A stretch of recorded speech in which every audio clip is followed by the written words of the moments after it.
Bismillahirrahmanirrahim. Assalamualaikum warahmatullahi wabarakatuh. Innal hamdalillah nahmaduhu wa nasta'inuhu wa nastaghfiruh wa na'udzu billahi min shururi anfusina wa min sayyiati a'malina. May yahdihillahu fala mudilla lahu wa may yudlilhu fala hadiya lahu.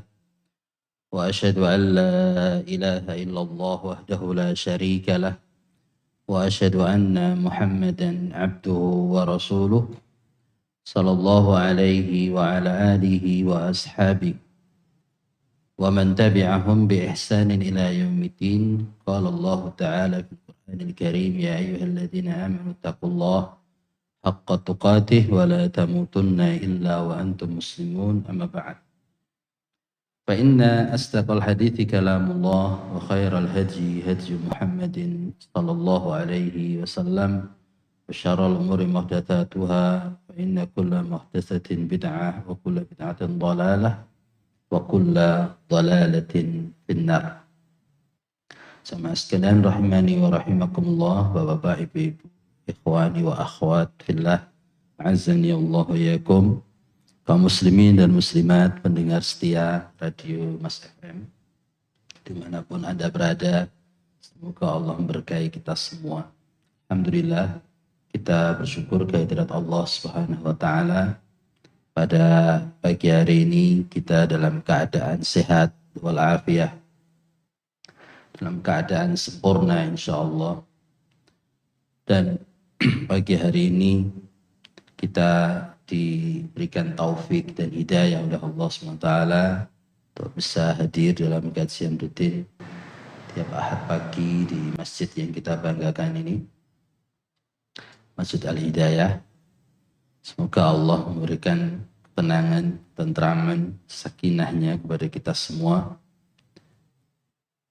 yang hadir di majelis pada pagi hari ini dan yang menyimak dimanapun Anda berada. Sama sekalian rahimani wa rahimakumullah, Ahad keempat kita membahas tentang tema tazkiyatun nufus atau cara membersihkan jiwa sesuai dengan Al-Quran dan Sunnah, dengan pemahaman salaful ummah, mengacu dari kitab yang ditulis oleh ulama besar kota Madinah, yaitu Syekh Abdul Razak bin Abdul Muhsin Al-Abbad Al-Badr hafizahullah, Ashru Qawaid fi Tazkiyatin Nafas, yaitu 10 kaidah, 10 tips atau cara dalam membersihkan jiwa. Dan kita alhamdulillah sudah sekian lama membahas kitab ini, dan pada pagi hari ini sampai pada kaidah al-asirah, kaidah yang ke-10, yang terakhir. Baik, jamaah sekalian rahimani wa rahimakumullah, sebelum masuk pembahasan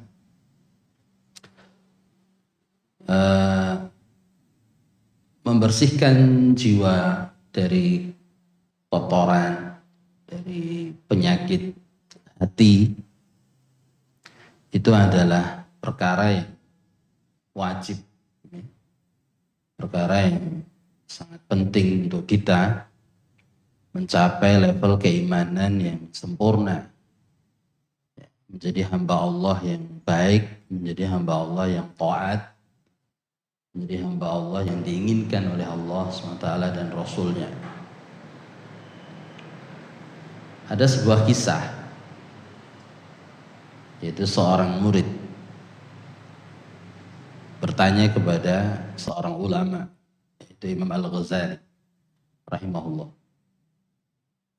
Murid ini bertanya kepada beliau, "Wahai Imam, bukankah setan itu takut atau lari ketika kita berzikir kepada Allah Subhanahu wa Ta'ala?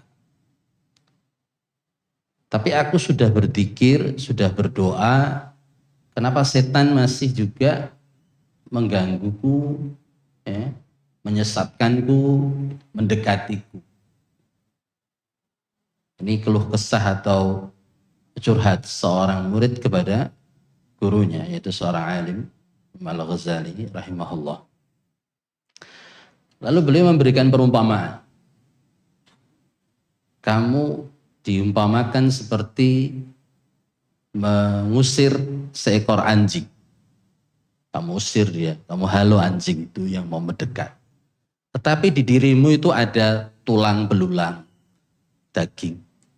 Ada makanan yang dia sukai.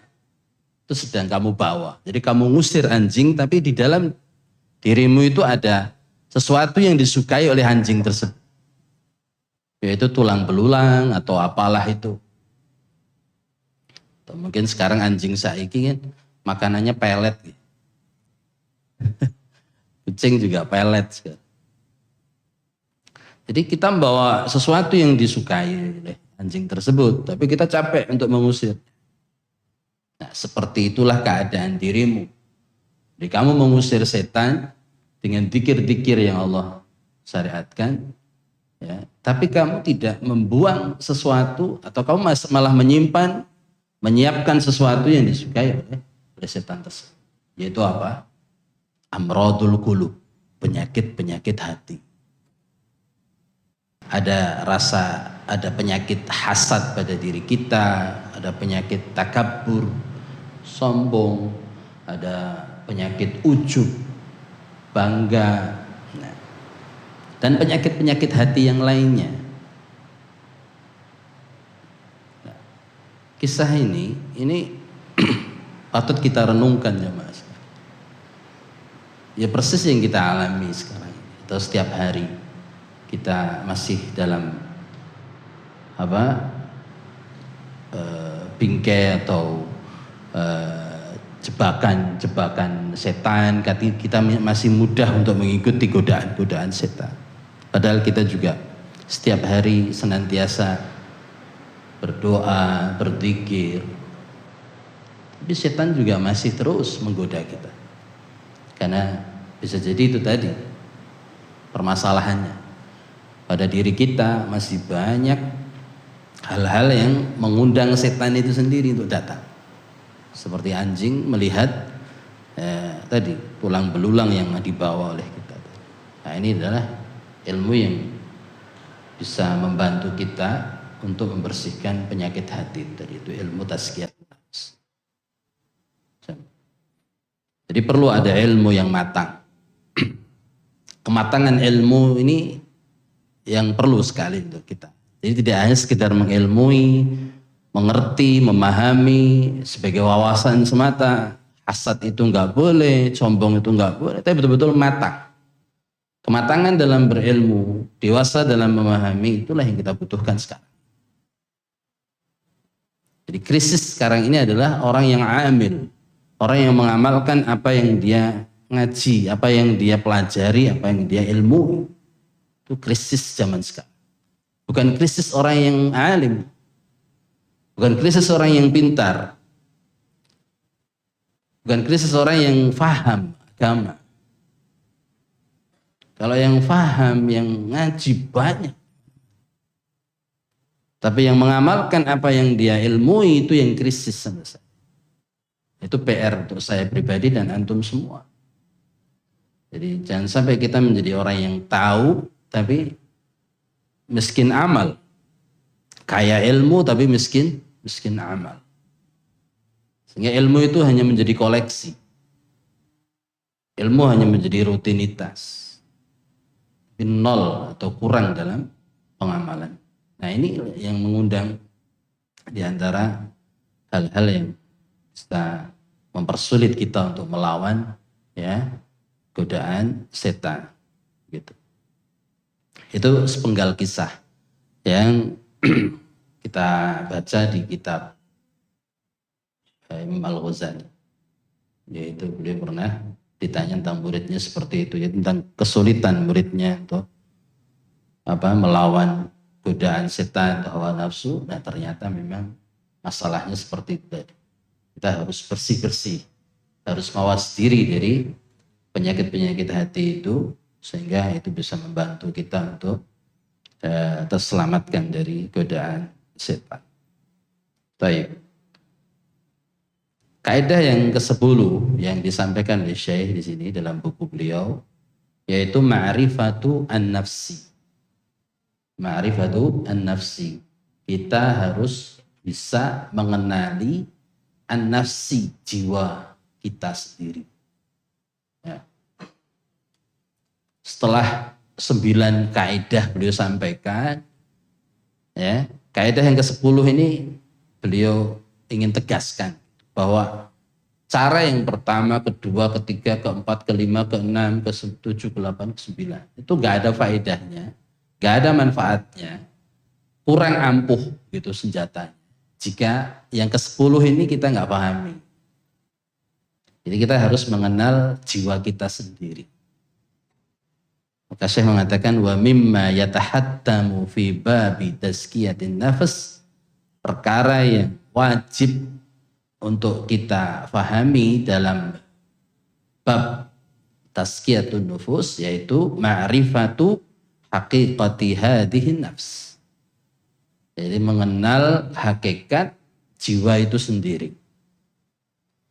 Wa ma'rifatu sifatiha, mengenal sifat-sifatnya, liyashulal i'tina'u biha wa ri'ayatuha, untuk memudahkan kita i'tina', memperhatikan ya bagaimana nanti dosis obatnya, caranya, wa ri'ayatuha, menjaganya, wa mudawatuha minal afat allati tatra'u 'alaiha, dan mengobati jiwa itu dari penyakit-penyakit yang muncul, ya, yang muncul atas jiwa tersebut.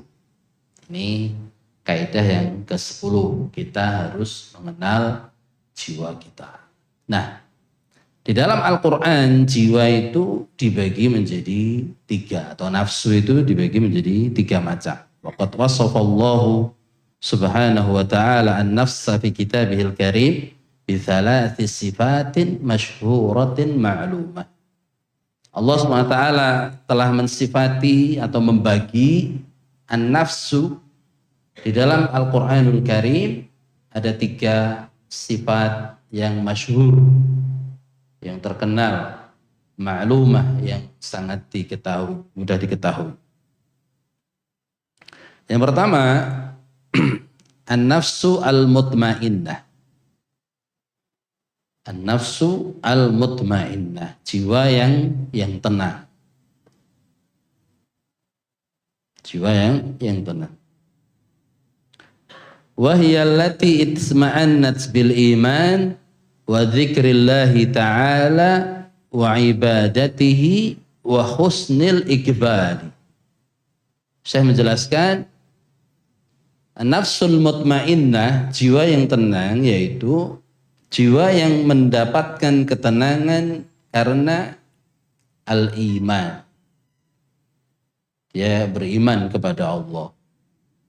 Dia yakin kepada Allah. Wa dzikrillah, dan tenang ketika berzikir kepada Allah. Wa ibadatihi, dan tenang ketika sedang beribadah kepada Allah. Wa husnil iqbal, dan dia baik atau bagus dalam iqbal, menyambut seruan Allah Subhanahu wa ta'ala. Jadi dalam ketaatan dia husnul iqbal. Jadi cepat, ya, enggak pikir panjang, enggak banyak mikir. Dalilnya adalah Allah SWT berfirman, alladzina amanu wa tatma'innu qulubuhum bi dzikrillah. Orang-orang yang beriman, wa tatma'innu qulubuhum bi dzikrillah, dan tenang hati mereka dengan berzikir kepada Allah. Ala bi dzikrillahi tatma'innul qulub, ketahuilah hanya dengan berzikir kepada Allah maka hati itu akan tenang. Surat Ar-Ra'd ayat 28. Jadi orang-orang yang beriman dan hati-hati mereka tenang dengan zikrullah. Jadi kalau selama ini kita selalu mengandalkan Allah, ya, itu ciri-ciri bahwa hati kita itu mutmainnah, atau nafsu kita berarti apa? Mutmainnah. Allah yang selalu menjadi andalan. Ya. Ada masalah, dia banyak doa. Ada masalah, dia banyakin sholat. Ada masalah, dia introspeksi, kurangi dosa, kurangi maksiat. Intinya dia selalu mencari solusi di balik masalah-masalah hidupnya itu dengan petunjuk-petunjuk Al-Quran dan Sunnah. Maka ini ciri-ciri bahwa orang itu nafsunya, jiwanya itu mutmainnah, tenang.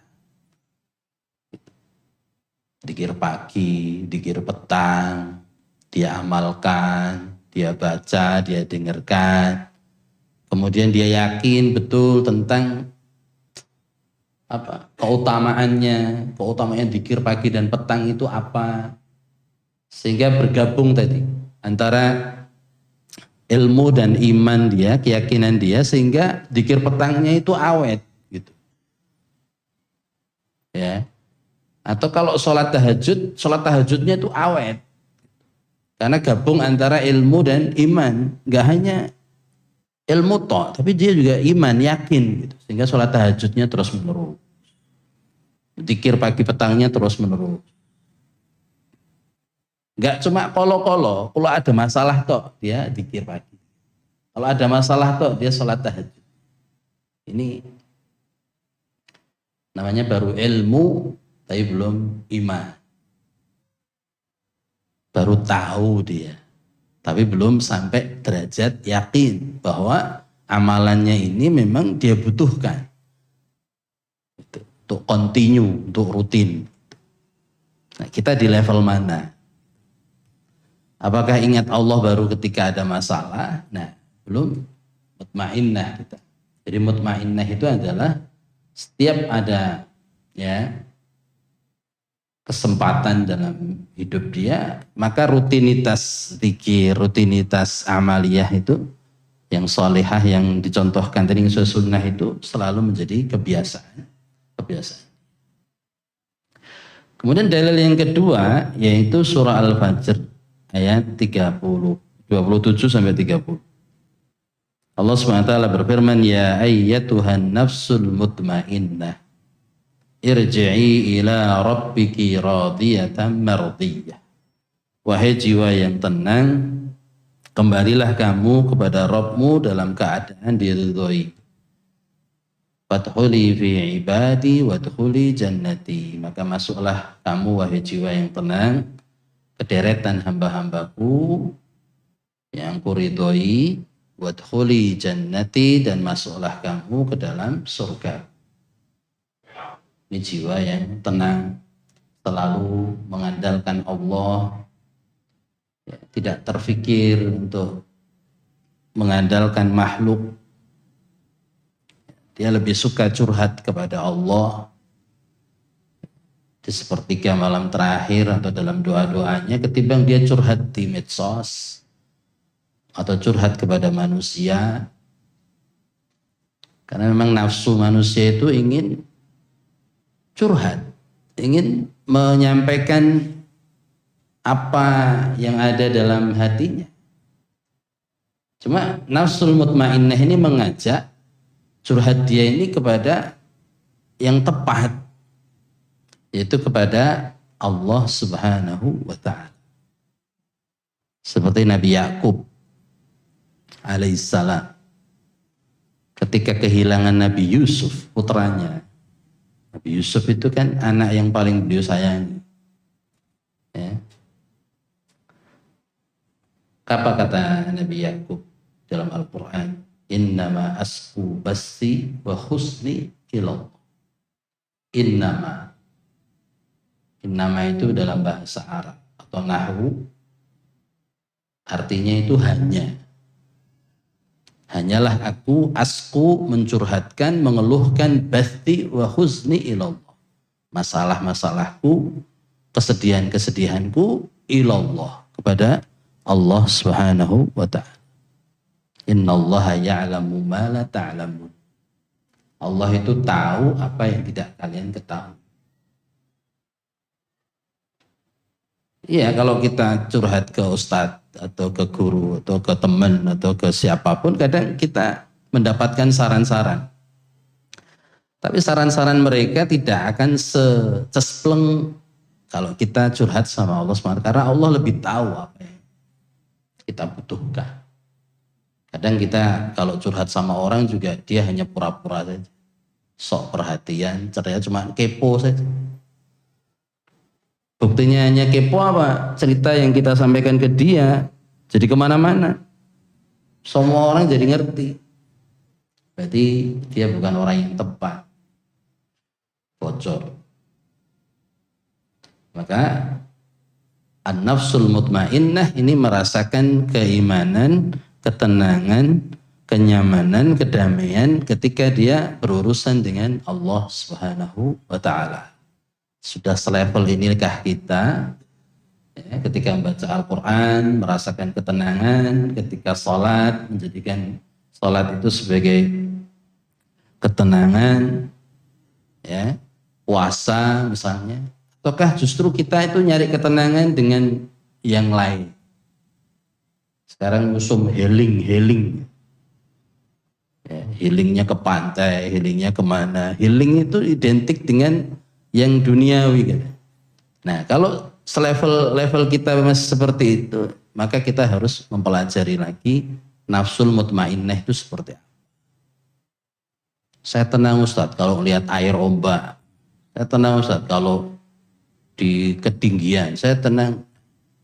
Situ kalau kita sambil ya meningkatkan iman kita kepada Allah, maka alhamdulillah. Jadi kalau itu kita terjebak dalam kebiasaan orang-orang awam, maka itu yang kita khawatirkan. Jangan-jangan jiwa yang tenang yang kita harapkan itu hanya palsu. Ketenangan yang palsu. Hanya hahaha yang tidak ada manfaat. Baik, itu yang pertama. Kemudian mengenal jiwa yang kedua adalah an-nafsu al-lawwamah. Yaitu jiwa yang selalu mencela. Al-lawwamah itu artinya mencela.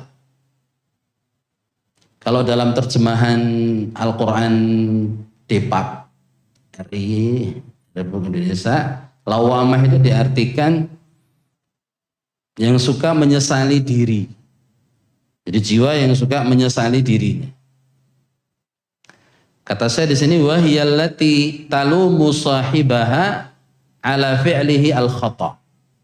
Yaitu jiwa yang selalu mencela ya, pemiliknya atau manusianya atau orangnya atas perbuatannya yang salah.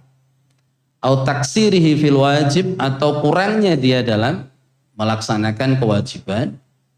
Au tafriqihi fit ta'ah, atau kurangnya dia dalam melaksanakan ketaatan. Kama qala ta'ala fi suratil qiyamah, sebagaimana firman Allah dalam surah Al-Qiyamah. Wala uqsimu bin nafsil lawwamah, dan aku bersumpah kata Allah dengan jiwa yang amat menyesali dirinya sendiri. Jadi nafsu lawwamah ini nafsu yang baik. Yang dia cela itu yang baik juga yang buruk. Lawwamah ini adalah nafsu yang baik. Dia mencela yang baik dalam dirinya, juga mencela yang buruk juga. Penjelasannya bagaimana mencela yang baik? Dia selalu menyesali dirinya kenapa amalan kebaikannya tidak maksimal, tidak optimal. Kenapa sedekahku cuma 10.000 hari ini umpama. Kenapa aku nggak sholat subuh tadi berjamaah. Kenapa aku ketinggalan sholat 2 rakaat sebelum subuh. Atau hari Senin kenapa aku nggak puasa hari. Jadi dalam hal kebaikan dia selalu mencela, ya, mengoreksi dirinya sendiri. Ini bagus. Nafsu al-lawwamah. Kenapa aku tidak maksimal dalam pengajian? Kenapa dia menyesali dirinya terus? Kenapa tidak optimal dalam kebaikan? Kenapa tidak maksimal dalam kebaikan? Kita butuh jiwa seperti ini. Bayangkan kalau nafsu lawamah ini kita nggak punya, hati kita mati karena nggak ada koreksi. Dan nafsu lawamah ini juga mengoreksi, menyesali dirinya kenapa dalam berbuat dosa dia terjerumus dalam dosa atau maksiat. Kenapa aku tadi melakukan itu? Itu haram hukumnya. Nafsu lawamah menyesali dirinya seperti itu. Mencela dirinya kenapa berbuat baik tidak optimal dan kenapa dia berbuat buruk ya sampai kejadian dalam dosa atau maksiat. Al-lawwamah. Ya, maka ada ulama mengatakan an-nafsul lawwamah ini adalah an-nafsu at-thayyibah, yaitu jiwa yang baik. Oleh karena itu Allah bersumpah tadi.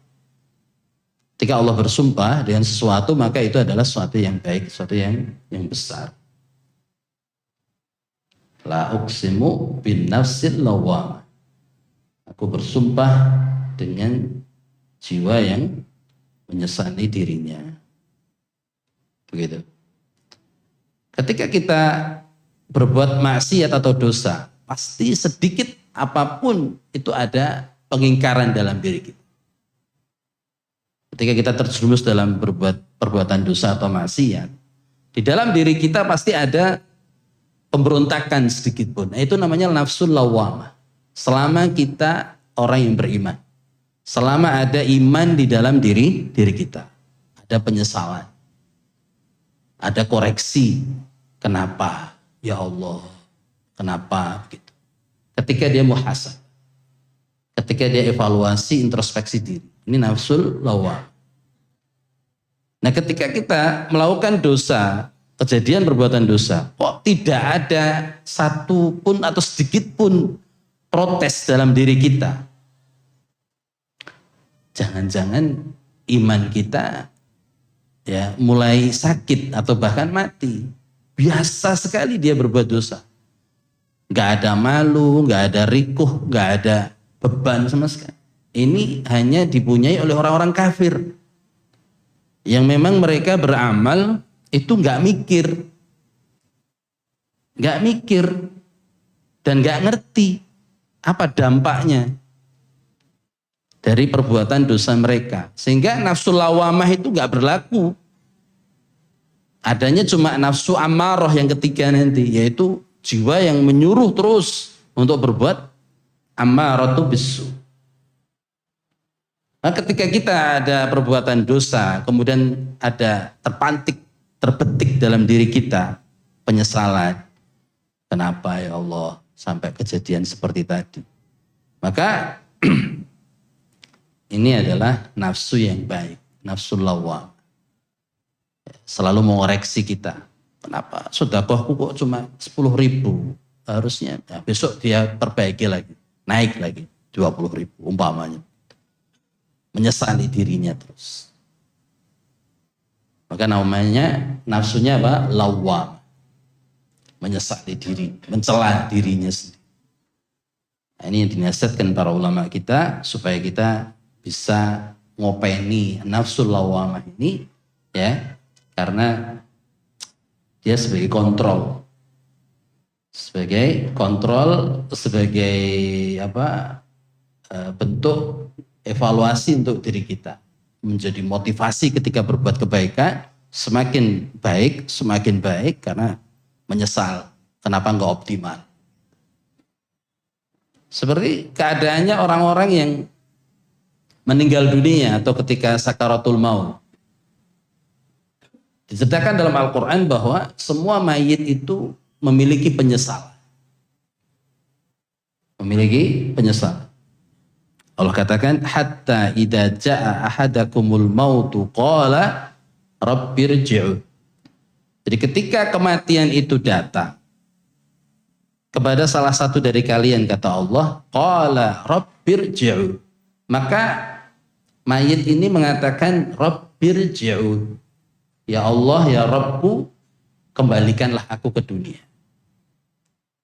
Dijelaskan para ulama, yang mengatakan seperti ini tidak hanya mayit-mayit yang jelek, kafir, munafik, mayit muslim pun juga mengatakan seperti itu. Ingin balik lagi, dikembalikan lagi, diberi kesempatan kedua. Karena mayit itu mengatakan la'alli a'malu salihan fima taraktu. Aku ingin beramal saleh yang dulu aku tinggalkan. Dia nyesel. Kenapa dulu aku tinggalkan amal-amal yang dulu bisa lakukan. Karena orang kalau sudah mati gak bisa beramal, gak bisa sholat, gak bisa sedekah, gak bisa yang lain. Udah selesai. Kesempatan itu udah berakhir.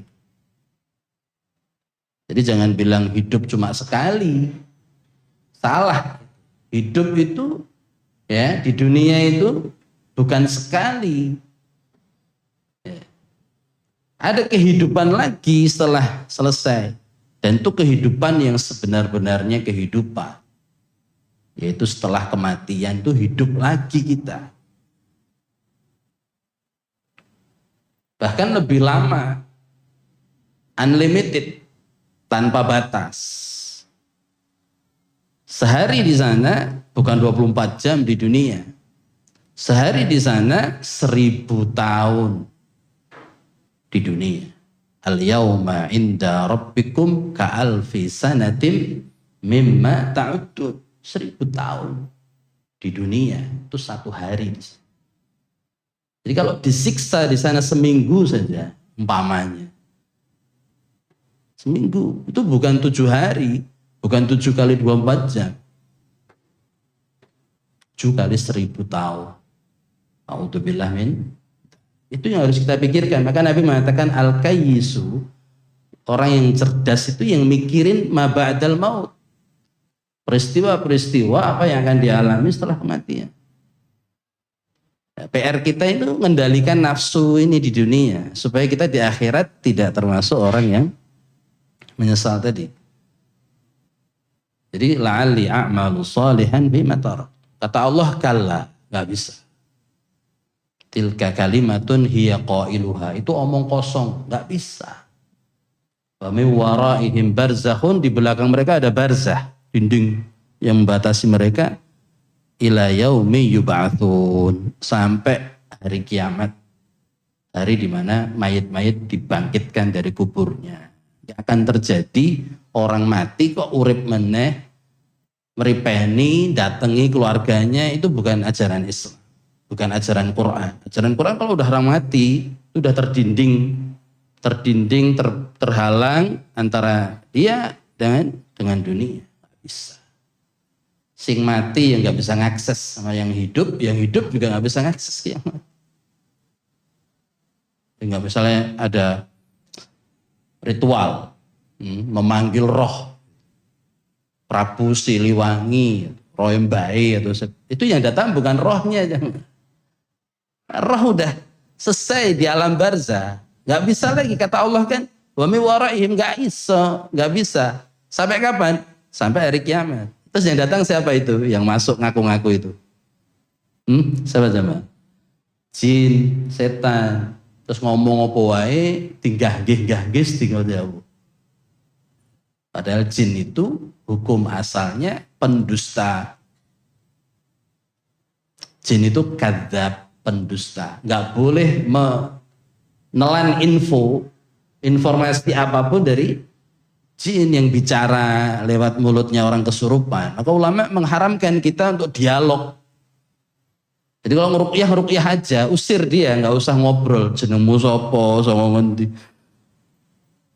Takutnya kita percaya sama omongannya. Akhirnya terjebak dalam jebakannya jin tersebut. Kalau dia jin muslim, nggak mungkin ganggu saudaranya. Muslim itu nggak ganggu saudaranya walaupun dari bangsa manusia. Pasti dia bukan jin muslim. Kan? Nggak bisa dipercaya omongannya. Syekh Albani mengatakan nggak boleh ngobrol sama orang yang kesurupan, itu nggak boleh. Takutnya kita ya tertipu, ya, terpengaruh sama informasinya, padahal hukum asal jin itu kadzab, pembohong, pendusta. Baik. Ini ya nafsu al-lawwamah. Yaitu nafsu yang selalu menyesali diri. Kalau berbuat baik, disesali sama dia. Kenapa nggak maksimal? Kenapa nggak optimal? Ketika berbuat jelek, dia lebih menyesal lagi. Kenapa sampai terjatuh? Akhirnya menjadi terkontrol. Seperti perkataan Umar bin Khattab radhiyallahu anhu, hasibu anfusakum, hisablah diri kalian qabla an tuhasabu, sebelum kalian dihisab nanti. Wazinu anfusakum, timbanglah diri kalian qabla an tuzanu, sebelum kalian ditimbang nanti. Maksudnya adalah tadi kontrolnya, ya itu tadi nafsul lawwamah. Nah, terus yang terakhir, jamaah sekalian rahimani wa rahimakumullah, jenis nafsu yang dijelaskan oleh Syekh di sini, an-nafsu al-ammaratu bis-su, yaitu jiwa yang senantiasa memerintahkan kita kepada keburukan. An-nafsu al-ammarah, jiwa yang senantiasa memerintahkan kepada keburukan. Wa hiyallati tahussu sahibaha ala fi'lil muharramat, yaitu jiwa yang selalu mendorong, mengajak orangnya untuk melakukan yang diharamkan. Wartikabil atham, melakukan dosa-dosa. Wa taquduhu ila mawatinil munkarat, mengajak terus ke tempat-tempat mungkar. Wa mawadi'ir radilah, dan tempat-tempat yang kotor, yang buruk, yang maksiat. Wa tadfa'uhu ila fi'lil qaba'ihi wa radha'i, dan mendorong untuk melakukan perbuatan-perbuatan yang rendahan, yang maksiat, yang dosa. Kama ja'a fi surati Yusuf alaihi salam, sebagaimana tercantum dalam surah Yusuf. Allah SWT mengatakan, wa ma ubarri'u nafsi, menceritakan tentang Nabi Yusuf. Aku tidak membebaskan diriku dari kesalahan, kata Nabi Yusuf.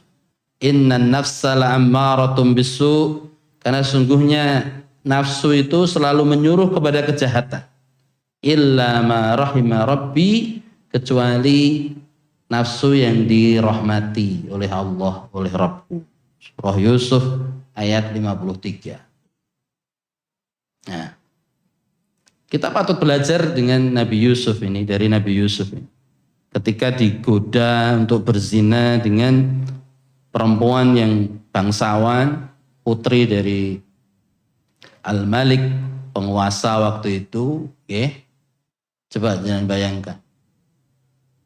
Nabi Yusuf, dia mengatakan, aku tidak melepaskan diriku dari kesalahan.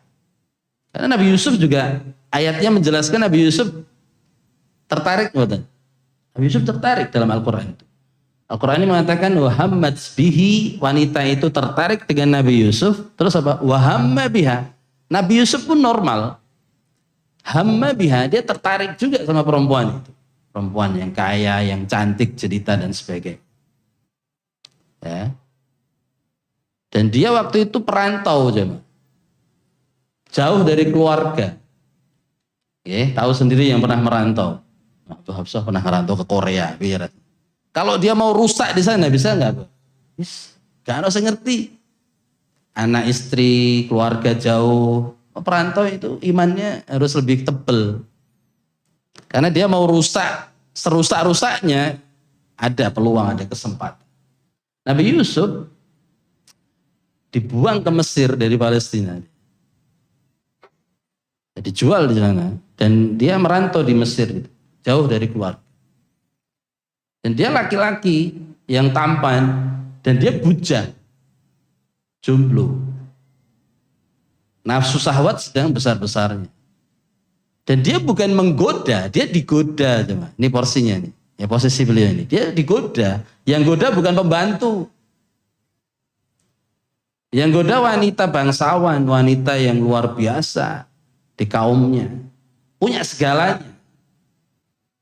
Nafsu al-ammarah bisu.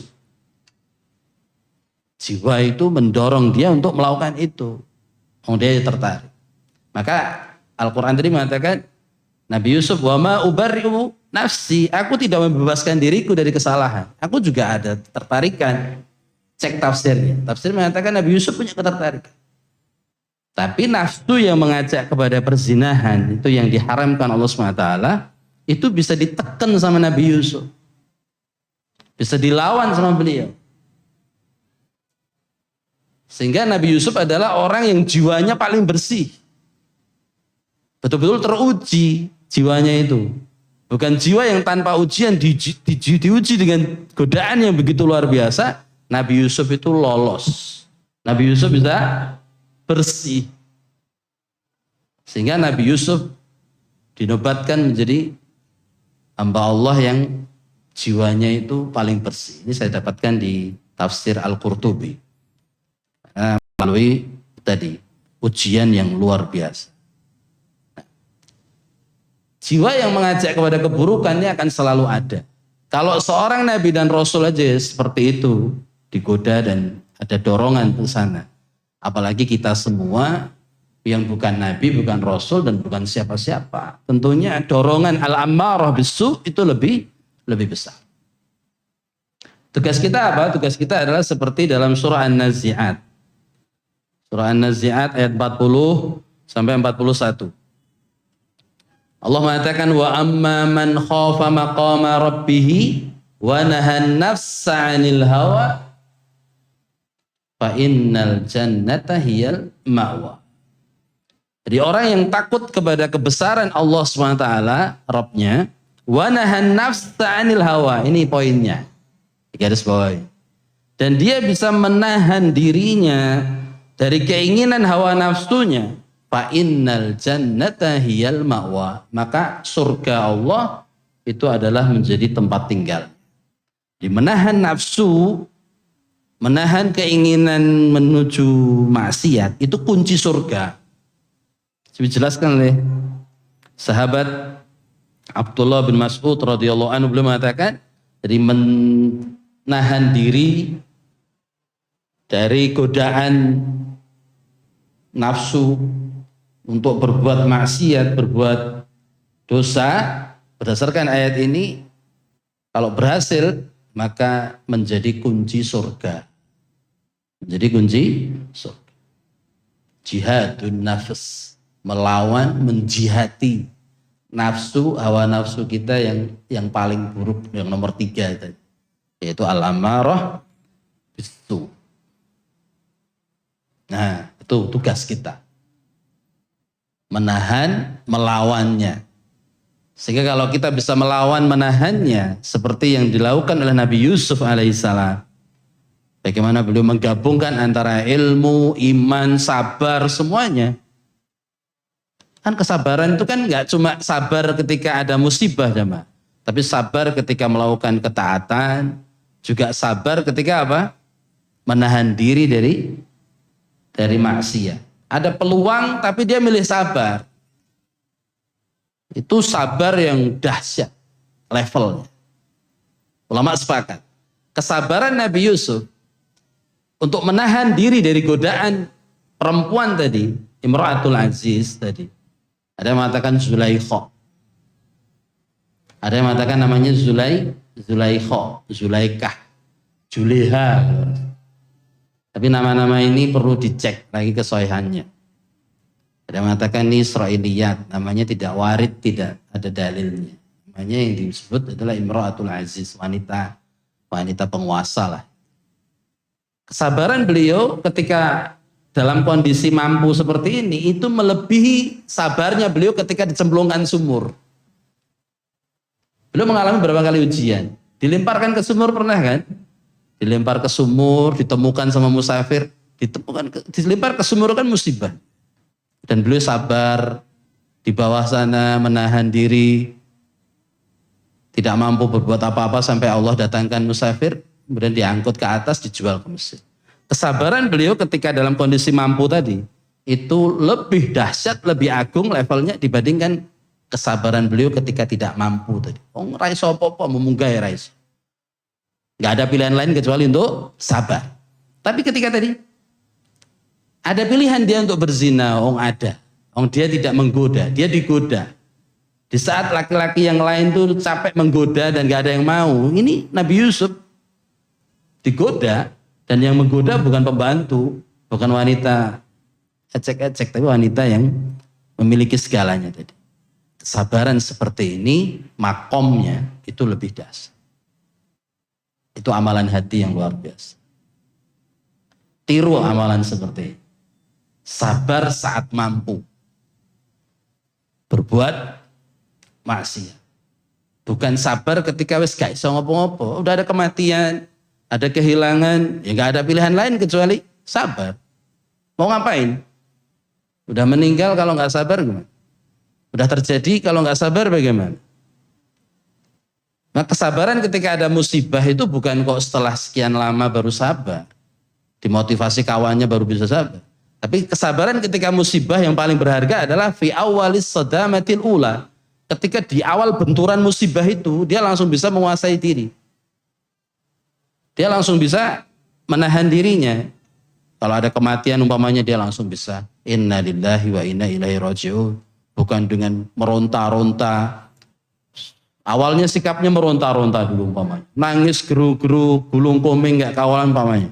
Setelah itu baru dia bisa tenang. Ini bukan sabar ketika ada musibah. Sabar ketika ada musibah itu di awal benturan pertama. Kejadian musibah di awal kali, orang itu langsung bisa menahan diri dengan ilmu sabarnya. Bukan setelah sekian waktu terjadi. Setelah dineng-neng, setelah didiamkan atau disabari sama orang lain baru dia bisa sabar, itu bukan sabar. Sabar itu langsung di awal kejadian. Nah, sabarnya Nabi Yusuf adalah ketika ada saat peluang. Nah, ini yang kita ingin amalkan bareng-bareng, yaitu sabar yang paling utama. Jadi nafsu ammarah bisu selalu ngajak buruk, selalu ngajak terus. Apalagi kita di zaman sekarang di tengah gempuran syahwat dan syubhat, ya, HP, macam-macam. Kita bisa untuk menonton film-film yang nggak bagus, yang maksiat, kita bisa. Misalnya umpamanya ngubungi teman-teman wanita yang dulu, misal mantan-mantan dulu yang punya mantan, atau bisa selingkuh sana selingkuh sini, bisa tebar pesona sama perempuan sana sini selain istri kita. Amarah bisu, peluang itu selalu ada dan nyuruh terus kita karena kita selalu megang HP. Tapi bagaimana cara kita dengan menahan diri tadi? Itu bisa kita lakukan, tapi kita memilih untuk tidak. Sehingga al-fa'innal jannata hiya ma'wa. Kita bisa menikmati itu, kita bisa menonton itu, kita bisa melakukan perselingkuhan itu umpamanya. Bisa ngubungi wanita yang memang bukan siapa-siapa kita. Mesra-mesraan sama dia sampai menyakiti istri kita umpamanya. Bisa. Tapi kita memilih untuk tidak. Maka ini adalah yang harus kita lakukan ketika amarah bisu itu datang. Seperti belajar dari siapa? Pengalamannya Nabi Yusuf alaihissalam. Karena amarah bisu itu ya cuma ayatnya Nabi Yusuf. Jadi definisi nafsu amarah bisu itu ada di suratnya Nabi Yusuf tadi. Seolah-olah apa? Belajarlah caranya Nabi Yusuf dalam mengatasi, menangani, melawan nafsu yang memerintahkan kepada keburukan. Belajar ke Nabi Yusuf alaihi salam yang Allah berikan segalanya. Setelah dia sukses melawan godaan tadi, Nabi Yusuf apa yang dia dapatkan? Semuanya jemaah. Dia menjadi pejabat tinggi, keluarganya kumpul seperti kembali utuh. Bapaknya Nabi Yakub menjadi melihat kembali setelah buta. Semua nikmat dunia dia dapatkan. Setelah melalui proses tadi, dan ilmunya cuma sabar. Dari sabar yang paling level rendah sampai sabar yang paling level tinggi dialami semua dan dilakukan semua dengan sempurna oleh Nabiullah Yusuf alaihi salam. Siapa yang ingin sukses segalanya, fa alaihi bis-sabri wal yakin. Kata Syekhul Islam Ibnu Taimiyah mengatakan bil sabri wal yakin tunalul imamatu fiddin. Siapa yang bisa sabar dan penuh keyakinan, maka akan dia raih segalanya prestasi baik di dunia maupun di wallahu a'lam bishawab. Mungkin ini tiga hal ya, tiga macam yang disampaikan oleh Syekh di sini tentang ma'rifatun nafs, yaitu nafsul mutmainnah, nafsul lawwamah, dan nafsu al-ammarah bisu. Jadi 3 hal ini semoga kita bisa mendeteksi pada diri kita sendiri masing-masing, jiwa kita, dan bisa menterapinya sesuai dengan apa yang beliau arahkan tadi. Wallahu a'lam bishawab. Mungkin sampai sini kajian kita pada siang hari ini, semoga bermanfaat. Jika ada salah-salah kata, saya mohon dimaafkan. Sebelum kita akhiri mungkin ada pertanyaan. Monggo.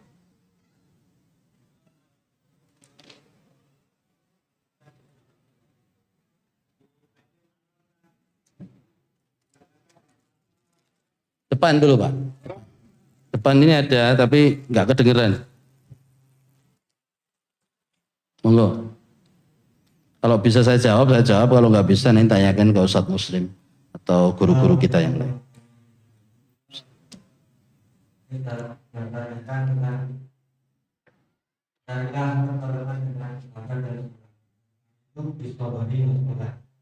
Maksud di sini sekolah ini sekolah khusus ketika ada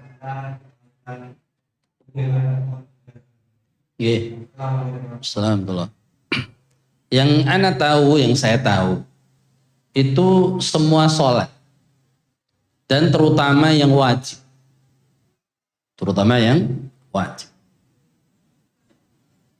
Ada orang ngepenkeleh sholat sunnah tapi mengorbankan yang sholat hajat, sholat duha, sholat malam, subuh yang biar.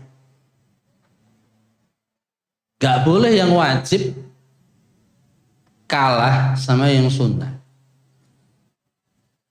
Sebagus apapun keutamaan sholat sunnah itu gak bisa ngalahkan yang wajib. Sholat sunnah sebelum subuh, keutamaannya apa? Khairum minad dunya wa ma fiha. Apakah bisa ngalahkan keutamaan sholat subuh? Nggak bisa. Cara memahaminya begini, kalau sholat sunnahnya itu keutamaannya seperti itu, lebih baik dari dunia dan seisinya, maka sholat subuh lebih hebat lagi. Begitu cara memahaminya. Yang wajib nggak mungkin bisa dikalahkan sama yang sunnah. Jadi, wallahu a'lam bishawab. Sholat yang di situ, sholat yang wajib dijaga, baru ke yang sunnah. Apa yang sunnah? Semua. Sunnah sebelum yang wajib, 2 rakaat sebelum duhur, 2 rakaat setelah duhur, dirawat semua. Duha silahkan merembet gitu. Sholat itu berat ya.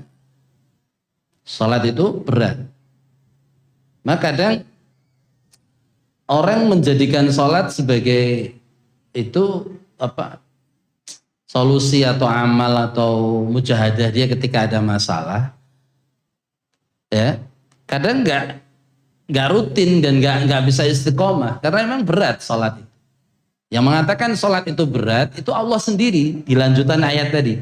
Wasta'inu bis sabri was shalah wa innaha, lanjutan ayatnya, lakabiratun wa innaha lakabiratun. Sholat itu kabirah, besar, berat, illa 'alal khashi'in, kecuali bagi siapa?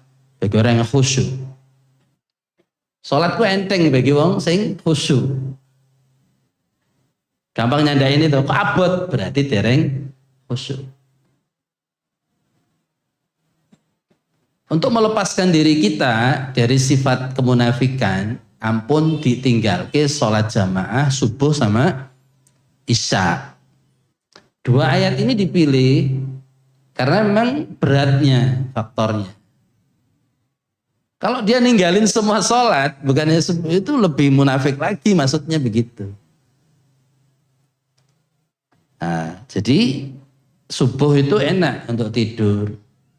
Nafsunya ammarah bisu lebih kuat. Iya betul.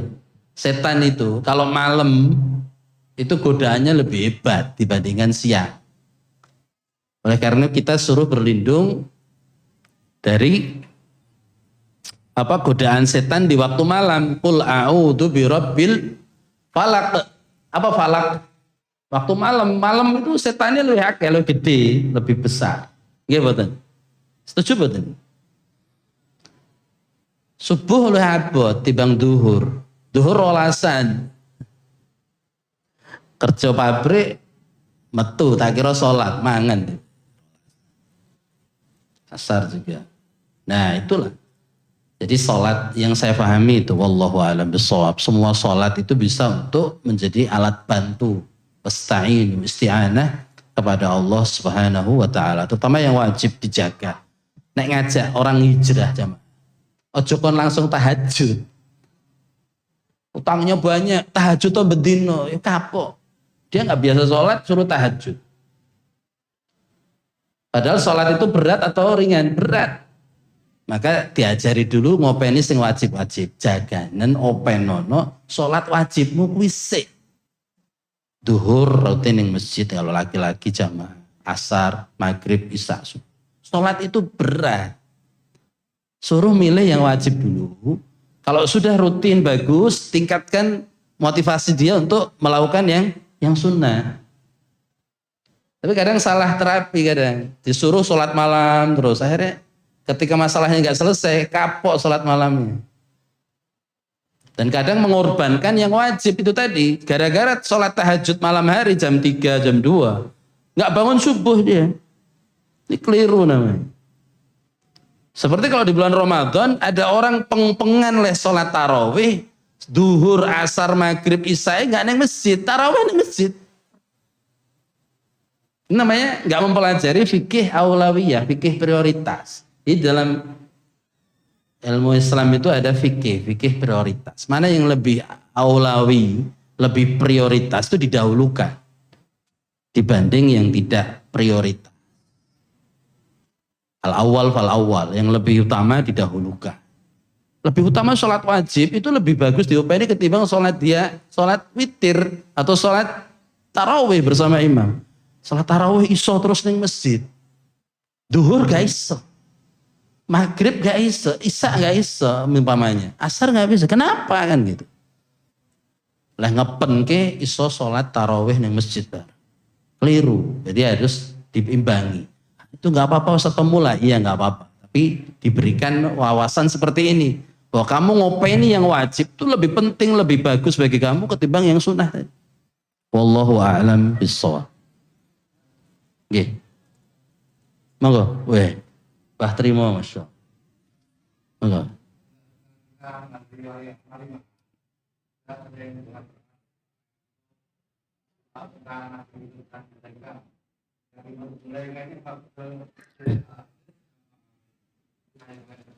Oke. Jadi memang banyak berita atau kisah beredar. Ujung-ujungnya katanya Zulaikha ini, tadi sudah saya jelaskan nama Zulaikha ini ya, sebagian ulama mengkritik gak sahih. Seperti nama malaikat pencabut nyawa. Sinten Israel. Padahal yang warid ada dalilnya itu malakul maut, malaikat pencabut nyawa. Israel itu tidak sahih, tidak ada dalilnya. Atau Israiliyat. Zulaikha juga. Kisah yang beredar, Zulaikha ini katanya jadi istrinya Nabi Yusuf. Kan ngaten nggih. Akhirnya jadi ending story gitu. Happy ending gitu. Kisah ini enggak benar. Wallahu alam juga enggak ada keterangan sama sekali gitu. Itu kan ibaratnya mau rekayasa romantisan begitu kayak. Jadi kisahnya ujung-ujungnya happy ending. Wanita ini menjadi istrinya Nabi Yusuf. Wallahu alam saya katakan, saya juga setahu saya yang pernah saya baca itu nggak ada keterangan sama sekali tentang ini istrinya Nabi Yusuf, bahwa dia adalah wanita yang dulu pernah menggoda dia. Wallahu alam. Jadi doanya otomatis ya ngarang Pak. Kadang Fatimah dengan Ali kan gitu. Dan ditulis tentang ulem undangan. Pada doa kalau walimah ini ku namung nopo. Doa ini nopo. Kon dongane berkah wis rasah neko-neko koyo ngono. Kayak Romi dan Juli gitu. Lama-lama begitu. Doa ketika walimah itu barakallahu laka wa baraka alaika wa jama'a bainakuma fi khair. Cukup. Ini sengaja nikah nih gawe ulem rasah neko-neko dongane. Tanyakan dulu ke ahlinya, ustadz-ustadznya, doa seperti ini sahih enggak? Wallahu a'lam. Terakhir, monggo Pak. Nih, yang saya tanyakan terkait tadi agar tidak masuk Yang kedua kan satu ulama ya. Nggih. Itu yang dengan jiwa yang selalu menolak. Nggih. Ini tadi didasarkan pada surat Quran surat Al-Qiyamah ayatnya berapa? Yang pertama itu. Yang kedua terkait tadi dalam Al-Quran itu kan ada sebenarnya dua surat yang sama, artinya menunjukkan hari di akhirat saja. Yang pertama pada surat Al-Hajj ayat 47 itu kan sehari perhitungan di akhirat itu sama dengan 1000 bulan untuk perhitungan artinya perhitungan di dunia. 1000 tahun. Nggih. Terus yang kedua pada surat Al-Ma'arij ayat 4, dalam sehari yang di dalamnya itu ada 50.000 tahun. Ustaz ya. Terus yang terakhir adalah pada hadis riwayat Ibnu Majah dengan Tirmidzi. Ini nomornya kita sebutkan 500 tahun setengah hari yang sama dengan 100 tahun dalam perjalanan di dunia. Mungkin saya yang menceritakan Assalamualaikum. Tadi surah Al-Qiyamah ayat 2. Surah Al-Qiyamah ayat 2. La uqsimu biyaumil qiyamah wa la uqsimu bin nafsil lawamah. Al-Qiyamah ayat 2. Kemudian yang kedua tentang perbedaan waktu dan sebagainya. Itu ketika ada yang mengatakan perjalanan antara neraka, jadi penduduk neraka antara pundak satu ke pundak yang lain. Jadi banyak memang waktu-waktu yang dijelaskan dalam sunnah Nabi itu macam-macam, Pak. Tapi ya, yang saya pahami, yang saya ngerti ya, tentang waktu sehari, ya, Pak. Tadi kan dijelaskan bukan sehari, tapi memang jarak pundak. Di dalam hadis itu ada mengatakan pundak penduduk neraka itu kan pundak satu ke pundak yang lain itu masiratu syahrin, perjalanan sebulan. Ada riwayat yang lain mengatakan 500 tahun. Ada bahkan ada batu jatuh ya, kemudian sampai di dasar neraka itu 72 tahun lamanya. Nah, itu konversinya adalah ke konversi akhirat, bukan dunia, yang mana satu harinya itu adalah 1000 tahun di dunia. Jadi kalau 75 tahun di dunia itu ada yang pernah menghitung cuma 1,5 jam di akhirat. Padahal 75 tahun di dunia itu capek ya, kesel ya. Tapi ternyata kalau dihitung di akhirat itu 1,5 jam saja. Maksudnya adalah ketika kita tahu seperti ini, itu maksudnya bukan kok capek kita menghitung bukan. Tapi kita bisa membayangkan. Ini tugas keimanan dalam diri kita bahwa akhirat itu sebegitu ya dahsyatnya. Maka kalau kita sampai rugi di sana, itulah akan menjadi kerugian yang besar. Karena waktunya juga sedemikian lamanya. Ya. Itu tadi, seandainya disiksa di sana satu hari itu bukan 24 jam, tapi adalah 1000 tahun seperti di dunia. Na'udzubillah min dzalik. Semoga Allah selamatkan kita dan berikan kita istiqomah dan husnul khatimah insyaallah taala. Amin ya rabbal alamin. Itu mungkin Pak, nanti bisa ditanyakan ke asatidzah yang lain biar lebih jelas. Wallahu a'lam bishawab. Kita akhiri dengan doa kafaratul majlis. Subhanakallah wa bihamdika asyhadu an la ilaha illa anta astaghfiruka wa atubu ilaik. Assalamualaikum warahmatullahi wabarakatuh.